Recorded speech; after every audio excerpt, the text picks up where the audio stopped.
to announce the speech of Mai Chen, entitled Mastering the Power of Challenging the Status Quo. Mai Chen is a professor of law at the University of Auckland. She is managing partner of law firm Chen Partners. She is one of the New Zealand's constitutional law experts, specializing in central and local government law, board director of the Bank of New Zealand, and also chair of the Superdiversity for Law. Mai Chen, I would like to welcome you on stage, and you can start. Thank you.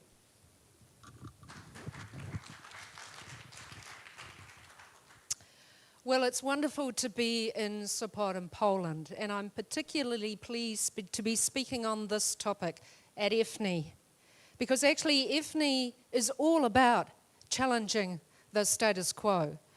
And so I wanted to tell you about my trip here, which took a very long time. So this is my travel to Sopot, Poland from Auckland. I stopped off at the Nobel Museum in Stockholm. It was freezing cold, but what I discovered from all of the videos that I watched of the Nobel Prize winners was that they all had the same superpower. They had all mastered the power to challenge the status quo. And so I asked myself, how is it that these people, these famous Nobel Prize winners, there's almost 1,000 of them, only 52 women, but how is it that they'd managed to do things that nobody else had ever done before? How is it that they managed to do things that people said were impossible? And so I thought to myself, when you look at what some of these Nobel Prize winners have said, every great scientific truth goes through 3 stages. First, people say it conflicts with the Bible. Next, they say it's been discovered before. Lastly, they say they always believed it. So all of these people went through all of these difficulties. They were told they were mad, they were bad. Some of them were forced to leave the country. Some of them were thrown out of their organizations. People said that what they were saying was not the truth. And so you have to ask yourself, why is it that now Mahatma Gandhi was not actually a Nobel Prize winner? He was nominated many times, but he was assassinated before they could actually award the prize to him. But look at what he says. First they ignore you, then they laugh at you, then they fight you, and then you win. And so we say to ourselves, these are people who created paradigm shifts. And a good example is actually Charles Darwin. Before Charles Darwin, when we would look at the face of a monkey, we would say, that has no similarities with humans. They're just an animal. But after Charles Darwin, we say, look at the similarities between the two. You remember that Roger Bannister ran the first sub-4-minute mile. And before he ran that sub-4-minute mile, they said it was physically impossible for any human being to run that fast. But after he ran the sub-4-minute mile, thousands of people broke the record. So this tells you something and makes you think to yourself, how is it that they managed to do this? Now, I have attended many speeches throughout EFNI, and we have talked about VUCA, volatile, uncertain, complex, and ambiguous. And so I say to you that the reason why I wanted to speak about mastering the power to challenge the status quo is because this is a critical competency of the 21st century. Unless we can adjust, unless we can adapt, unless we can dance, unless we can turn things on their heads, then we will not survive. Part of the reason I was able to come here is because the Bank of New Zealand board that I sit on is currently was on a study tour. We were on a study tour because we do not yet have open banking regulated, but it may well come to our country next year. And as a consequence of that, we wanted to understand how that regulation is taking effect here because it kicked in a couple of Saturdays ago. Why do we need to fly all this way?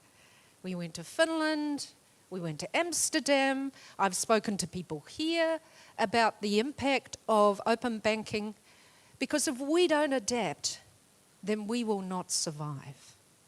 But of course, humans are hardwired to like the status quo. It's called the status quo bias.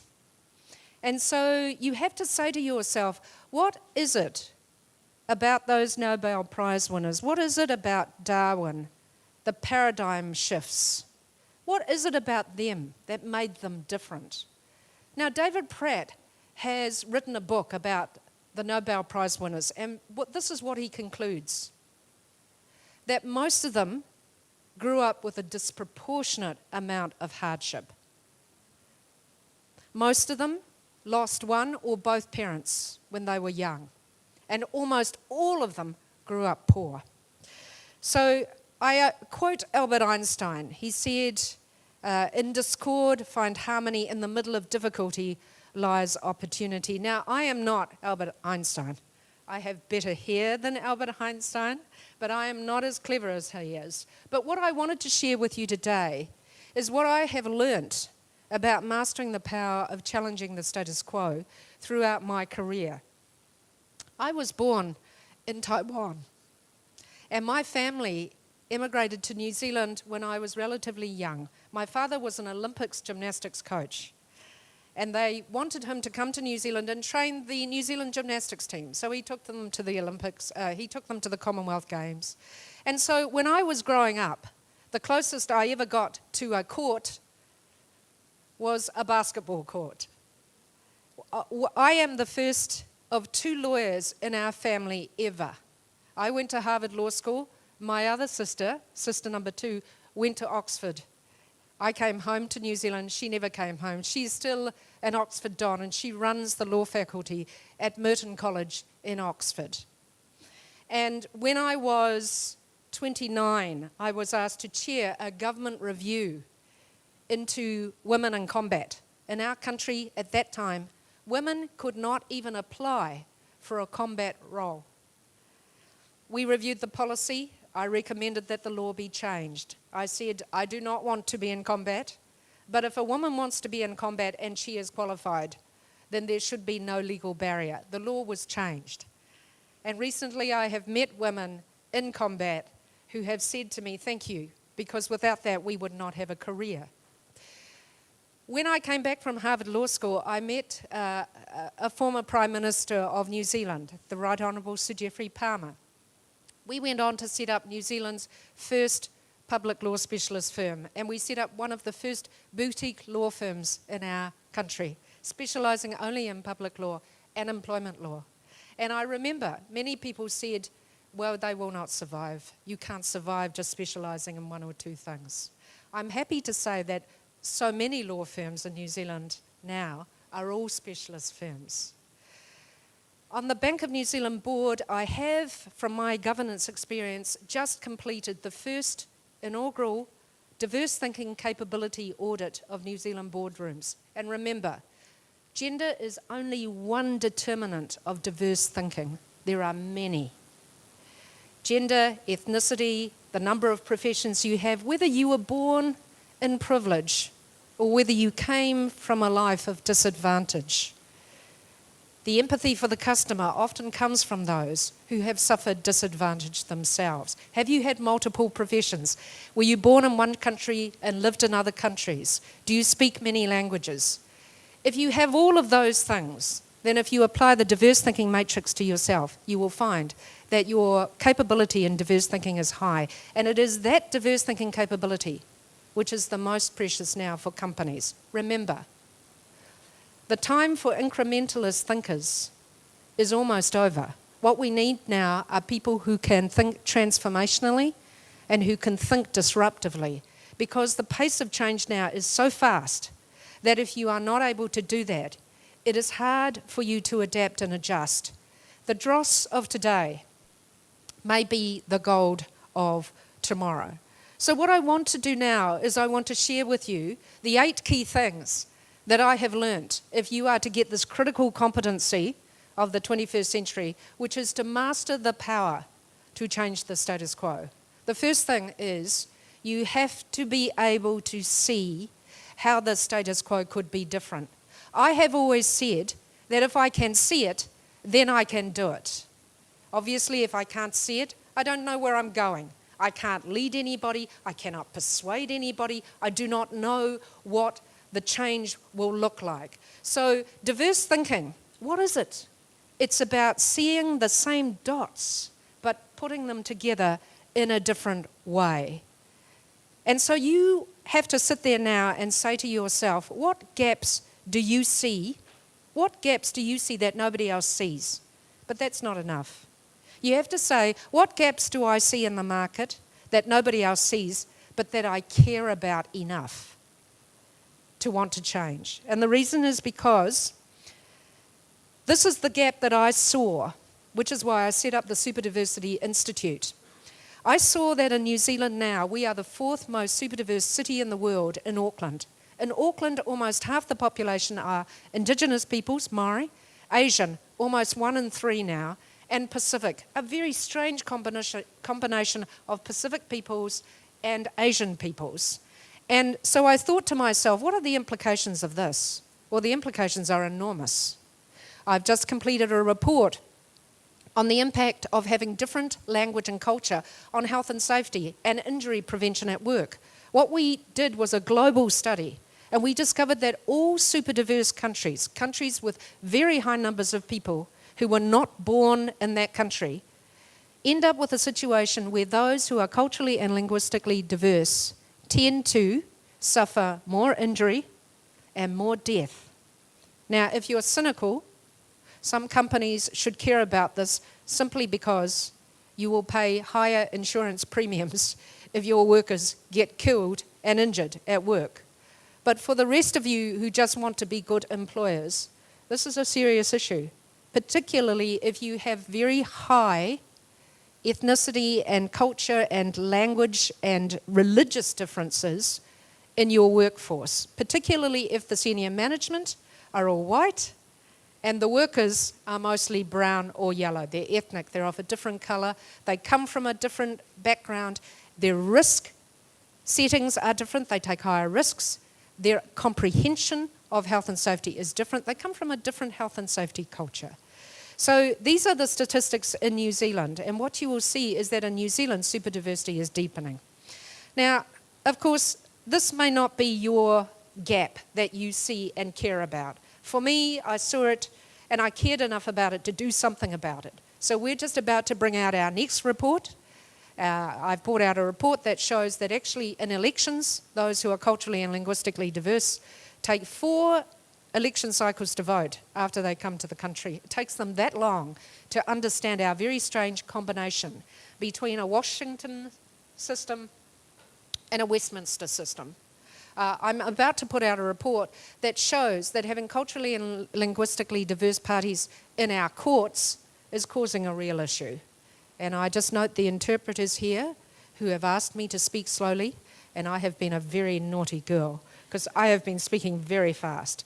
But of course, if you have people who don't speak the language and don't come from the same rule of law culture and actually try and represent themselves, you can understand how anecdotally, if they're now making up 50% of the parties in court in Auckland, that might cause an issue. So I say to you that not only do you need to see clearly the vision, but you need to understand why. You need to understand why you need to challenge the status quo, because if you cannot convince yourself, then you are not going to convince anybody else. And so I could see the why. I could see we needed a Superdiversity Institute because Auckland, New Zealand could lead the world in what a successful, prosperous, super diverse country could look like. But I also set up New Zealand Asian Leaders because we had all these Asians in the country and the publicity was very bad. They were bad for the country. It was always negative. So I got them all together and now there is an organisation of top leaders who are Asian in New Zealand showing what they do as employers, and how they contribute to the society. I set up Superdiverse Women because I discovered that there is a double disadvantage, intersectionality. It's not that they're just women, it's not just the ethnicity, it's the combination of the two. So in Superdiverse Women now, we have Maori, Pacific, Asian women. We also have LGBTI disabled women. And what we find is the intersectionality really causes issues, double disadvantage. I've just been talking about hashtag #PayMeToo. You want to know the 3 groups that earn the least in New Zealand? At the bottom, Pacific women. Second bottom, Asian women. Third bottom, Maori women. So actually the ethnic women are really at the bottom of the pile. And I've just set up New Zealand Asian lawyers because we've discovered that the lawyers who come from overseas really struggle in many ways. So the next thing is timing is everything. If you go too early, you may do irreparable damage. Nobody is ready. You want to pass equal pay laws, pay equity laws. At the moment, we have abortion law reform going on in New Zealand. We've just legalised gay marriage in our country. We've decriminalised homosexuality. New Zealand is a very progressive country. But if you go too early, you can do irreparable damage because people are not ready. But of course, if you go too late, then the wave has already peaked and there is no momentum. So the difficulty is to sense the right time. And the best way is always to put your toe in the water. I was not sure that I should set up a Superdiversity Institute, but I decided to write the first report, and I wrote the Superdiversity Stocktake. Everyone said, well, we don't know what this is. But you know what? The public knew. In my first year, New Zealand is a very small country, there were 140,000 downloads of the report. So you put your toe in the water and you try. And if 2 people download the report, well, then you stop and you go and do something else. But if 140,000 people download the report in the first year, then you know you have to do something. So that's why I always seize the moment. I am opportunistic. And when the wave is coming, peaking, you need to surf. You need to go very fast. So the next thing is you have to collaborate because you can't do it all yourself. You have to find the people who are like-minded, and that has never been easier now with social media. You can put out a message, you can collect everybody else who supports and cares about the same issue as you. But you need people who are doers, not people who are talkers. Life is full of people who will talk you to death, but they will never do anything. You also need to avoid people who just suck you dry of energy and tell you everything that is wrong with your plan. Well, we all know people like that. The other thing is that you need to identify all the experts in the field and you need to stand on their shoulders. There is not enough time for you to do it all yourself. And lastly, I never do anything unless I get stakeholder buy-in. In my last report, which was on the court system, the Ministry of Justice, as well as the judges, stood to benefit the most. Had I not been able to convince them to sponsor and support the report, I would not have written it. Why write something that no one will read and that is not relevant? I'm going to die. Life is too short. So you have to get like-minded people and you have to inspire people to join you. You have to appeal to beyond their narrow self-interest because most of these things are public interest. So the next thing is implementation. You know, great ideas get 1 point. That's all you get, 1 point for a good idea. But you get 9 points for implementation. I know so many people with good ideas and they never, ever achieve anything. You want to change the world? You want to do something that nobody else has ever done? You want to shift the paradigm? Then you have to get your hands dirty and you have to know how to implement. People say to me, oh, it's impossible, you can't do it. No, it'll never work. And you know what? While they're busy saying that, I've rolled up my sleeves and we are doing it. And if you do it, and if you do it really fast, then all of a sudden they can't say it's not capable of being done. I'm sure that when Dr. Bocknars first thought of EFNI, people said, what's an EFNI? What does EFNI stand for? You can't do an EFNI. We have too many conferences. I'm sure that's what they all said. And I'm sure that Henrika would have ignored them. She'd have rolled up her sleeves and you would have had your first EFNI. And here you are sitting at the 9th one. and it's pretty damn good. I've been to a lot of conferences globally, and this is a fantastic conference. So Malcolm Gladwell talks about 10,000 hours, and let me tell you, I have got better at it. Over time, I have got better at challenging the status quo, but it never gets easier. And so you need to feed and encourage yourself, because you need to have courage. You have to back yourself. The only thing that has surprised me in trying to change the status quo is that people never ever get any more supportive. You'd think that if you have had ideas before and been able to implement them and been successful, people might say, oh yeah, no, actually she has these wild ideas, but they usually work. Actually, I have found that is not the case. The status quo bias is very strong. People say, well, what's that? I don't know what that is. I don't think it will work. So it's depth of character, it's perseverance. And the next line is most relevant. Long hours, discomfort, stress, and risk of failure. And it is the same every time. Every time. Every time I say to my husband, this will be my last one, I promise, honey, I will not do this again. And he nods and says that after 33 years of marriage, he recognizes when I am lying. So the next line after that is really, really important, because this happened to me very recently and I just about had a breakdown. The ultimate kill switch of any challenge of the status quo is a loss of hope.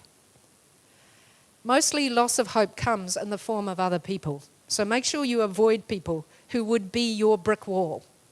All those people who want to catch up with you and tell you that this is hopeless and it will never work, you just want to run away. You say, thank you, oh, I have to go. And then, of course, inspiration and guidance. Don't reinvent the wheel. Leverage off what others have already done, because you need to get the evidence to support your case for change. People say to me, oh, that's not the case. I always start challenging the status quo with the facts. I'm a lawyer. That's my bread and butter. I pull together the facts and I say, this is not what I say. Look at the facts. I've just come out of #MeToo. People say, is there any research that shows that having women around the board table makes a difference? I say lots. I'm not making it up. I'm not pushing any agenda. I'm just telling you to read the research. It's out there. So most often I adopt what I call a fact-full approach. Not advocacy. I just give people the facts. Hard for them to argue against that, even if they don't want to argue against, even if they want to argue against me. And then the final one is this: stay open. So many people have said to me, why are you here? You are not Polish. Really? Me, not Polish? Yes, it's true, I'm not Polish. So why are you here? Well, obviously, when you get a wonderful invitation from Nika, you have to come. But I took the opportunity because I am mastering the power of challenging the status quo. And you cannot do that when you're working 12 hours a day, every day, fixing people's legal problems. You need to stay open. You need to declutter your mind, and you need to stay awake. It's absolutely critical. All my best ideas I have had not at my desk. The idea about the Superdiversity Institute was when I was doing sprint practice. I was doing HIIT, you know, where you have to walk down and then you have to sprint and then you have to go back. I think it was about my third sprint when I thought I was going to die. I had this great idea about the Superdiversity Institute. We were made to move. That is in our DNA. And when I move, I invariably always have my best ideas. So that is why I came, actually. And I have attended so many things that I know nothing about. So this is my challenge to you. You need to understand how to master the power of challenging the status quo. You need to start by applying the diverse thinking matrix to yourself. Are you a diverse thinker? People ask me for my skills matrix. The skills matrix is not enough. It is necessary but not sufficient. You can give them their skills, but then you have to say to yourself, were you born in privilege? Were you born in hardship? How many professions have you had? Are there people in your family from different cultures? You know, you need to think about, I know one of the board members that I sit with, he is the only boy in a family of 8. So he has 7 sisters. I think that is what makes him a diverse thinker, because he operates in quite a different way. I think having 7 sisters would do that to you. So you need to think about all the things that make you a diverse thinker. People say to me, oh, he's a white man, he can't be a diverse thinker. Bollocks. I'm married to a white man. He is the best diverse thinker in the world. Diverse thinking, everyone has a gender, everyone has an ethnicity, everyone has a religion. So you have to think about what it is that makes you different. And then what you need to say to yourself is, what do you see that nobody else sees? What do you see that you care about that nobody else sees or cares about? And then if you decide that you want to do something, then you need to build a team to help you, because you can't do it by yourself. You will simply give up. I have learnt to be inordinately grateful to people who do not see the vision, but when I say it, they will trust me and they will come with me. Quite often it is only one person. Sometimes it is only 2 people. But you know, the world is changed by individuals. That is all it takes. So then you have to go to the experts and you have to get buy-in from the stakeholders, and then you have to action. So that's just the long, hard work. And then, most importantly now, for you sitting out there, you've had 2 amazing days at EFNI. Don't waste that time. You've been away from the coalface. You've had a chance to feed your mind with new ideas. So you need to say to yourself, when I am open-minded, when I declutter my mind, when I stay awake, what is it that I see in the status quo that needs to be challenged? Because if we do not challenge the status quo, we will not survive. And if we do not make the world a better place, then we leave no legacy when we die. Thank you.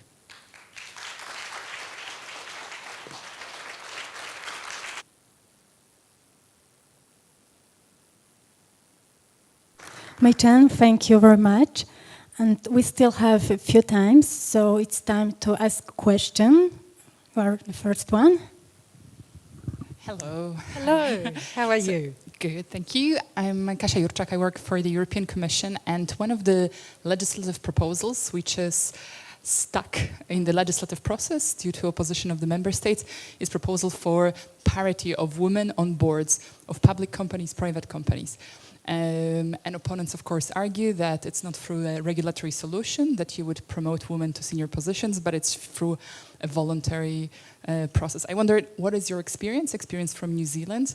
Are there parity laws? Yeah, and what would be your take? So if I were you and I wanted to change the status quo, I would go to all the countries that already have this legislation, and I would show what the impact of that has been. And the impact of that has generally been that they've ended up with 50% women on their boards, and actually the performance has been at least the same, if not better. That is the best way to get the evidence, I think, to unstick it. And then the next thing you need to do is you need to build a coalition of consensus. Legislation is about the numbers. I'm a constitutional lawyer, so I do a lot of law reform. You have to analyse the parliament, and then you have to pick them off. This is like a game of basketball. It's man to man. You have to figure out a strategy to get every single person across the line until you have 51% to get that bill through. We just can't say that it's going to be a matter of time, I think. I think there was a time when I didn't support quotas. I just thought it just annoys everybody. Everyone gets so annoyed, they say, oh, you know, we hate these women. And then the women are all under a cloud of suspected incompetency. I remember when I got into Harvard Law School. Can you imagine? I was so poor. I graduated top of my law class. I applied. I got into Harvard Law School, and a professor said to me, oh, were they looking for women? Can you imagine? I said, no. I graduated top of the law school. He said, oh, I didn't know that. So the thing is, you can devise a strategy, and you need to. But then you have to get your hands dirty, and you have to find other people like you, and you have to do hand-to-hand combat. Thank you. Next question. Any other questions or comments? No one?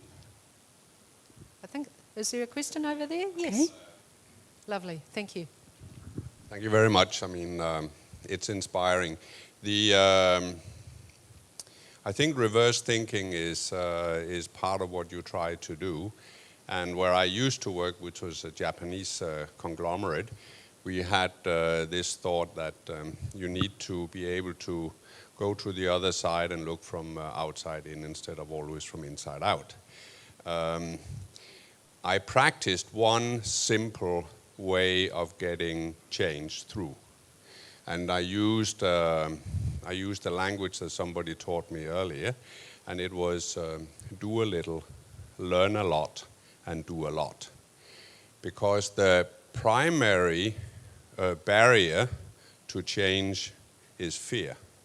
And I think it's fear of failure or fear of firing, but you can call it whatever you want, but it is fear.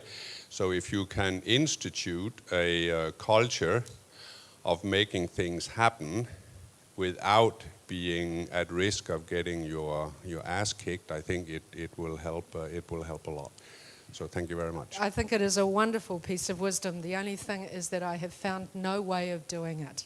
I have found that you can only challenge the status quo when the vision inside your head becomes so strong that it's as if you are already living there, so that you feel compelled to do it. Otherwise, why would you do it? Why would you put yourself out there? Why would you burn up every night and weekend? Why would you burn up your resources and your credibility? I have never found it as easier. I've just found that I got better at doing it, that's all, over time. Yeah. There was a question over here. Thank you so much. Thank you for the inspiring. I think it's a little bit like a story of a person who have the feeling to do something maybe against not someone, but the general public, let's say. So I think it's very brave what you did, and it's really inspiring.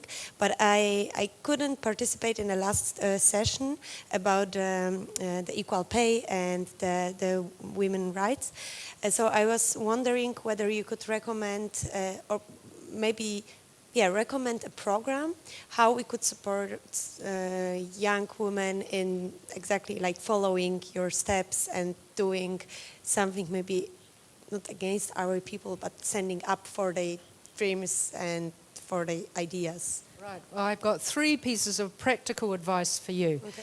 First of all, you need to find a female mentor, somebody you want to become like, and you need to convince them that you will do everything they say so you won't waste their time, so that they will mentor and guide you. The second thing you need to do is you need to find a male mentor who will do the same. And then the third thing is you need to show them both your CV, your curriculum vitae, and say to them, where are the gaps? What do I need to do so that I'm the best candidate for this job so that I will get appointed? And then you need to do what they tell you. And the reason is this. Many people ask me to mentor them.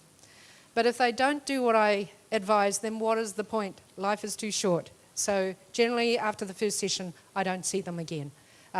If they don't want to do it, that's fine. That's their choice, but my choice is how I spend my time. So try those 3 things and let me know if it works. Any other questions or comments? Yes. Thank you, and that was excellent, of course. A question of, I think when you do challenge the status quo, a large part of your business is managing your self-motivation. How do you handle, what strategies, you've mentioned a few, but maybe more concretely, to when you take up challenging the status quo, not to burn out and get stuck in that self-doubt or in that imposter syndrome? What are your strategies? I think my main strategy, it's a really good question, I think my main strategy is to have good people around me. I have been very fortunate, but I have people around me who encourage me to keep going. Because quite often, because it's me and because the vision of what is new lives inside me, I can't see it. And I can't see when I'm making progress. And sometimes I get very tired and I just want to give up. But actually, when I think about the last project that I'm doing now, which is probably going to be my best and most important report globally, actually it was my colleague who said, no, you mustn't give up. I was ready to give up. Everybody was being difficult. Nobody was being supportive. And I was going to donate so much of my own money and time again. I just thought, oh, stuff it, I'm not going to do it. But you know, my colleague said to me, you have to do this, because actually nobody else can do this but you. And so I said, oh, all right, all right. So we kept going. The other thing is that when you are down, they can carry you. They can help you. So you must have good people around you. The other thing is that you have a life partner. You have to make sure that your husband is supportive of your project, because actually they sacrifice the most for what you do. My family doesn't see me because I'm here. And the week prior, I was on a Bank of New Zealand study tour. So you need to make sure that the people around you who are the closest to you and the most dear to you don't suffer. You have to put things in place. The other thing is that I have to sleep a lot, and I have to exercise every day, and I need time by myself. So last night I did come down to the brewery, I had a look around, and then I went back to my room. So the thing is, you have to look after yourself, because remember, you're on a journey by yourself, really. You're going to a place that nobody else knows how to get to. You're walking a path that nobody else is on. Because if they were on it, then you wouldn't be changing the status quo. It wouldn't be pioneering, because everybody else would be doing it. And if they were doing it, then you wouldn't be shifting the paradigm. So it's a very lonely road, and you have to be ready for it. You have to rest whenever you can, and you must not get overtired. But most importantly, you have to stay away from those people who tell you that it's hopeless. Because when you're tired and people are being difficult, you might believe them. Any other questions or comments? Yes. Last question.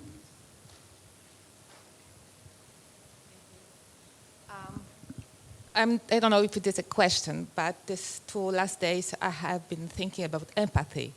I think all this discussion is a little bit about empathy, and I would like to know what you think. Would you have any comment about empathy? Do we need it? Is it a trend that we need, or something that we should look for? So you're talking about empathy? Yes. Well, of course we need it. That's what makes us human, isn't it? But it's hard. We live in a world where empathy is pretty much in short supply. The market doesn't actually have much empathy. If you go on a safari in Africa, how many people here have been on a safari in Africa? Well, I have, and you know, in the animal kingdom, it's pretty brutal. Basically, if you can't outrun the tiger, you get eaten. And after the tigers had a feed, then all the other animals come in. Before the sun is up, there is no trace of you. Even the scarab beetles have come and rolled away your poo. So there is no trace. So it is difficult, but that's why you need to be empathetic towards yourself. Because if you're always looking for it in other people, you will always be disappointed. It is also, back to the question I had before, you need to find other people to be empathetic towards you. You don't need many. But if you can be empathetic towards yourself, and you can find a couple of people to be empathetic to you, then that actually is all that you need to keep going. It's been hard for me to come to Poland. You all speak Polish.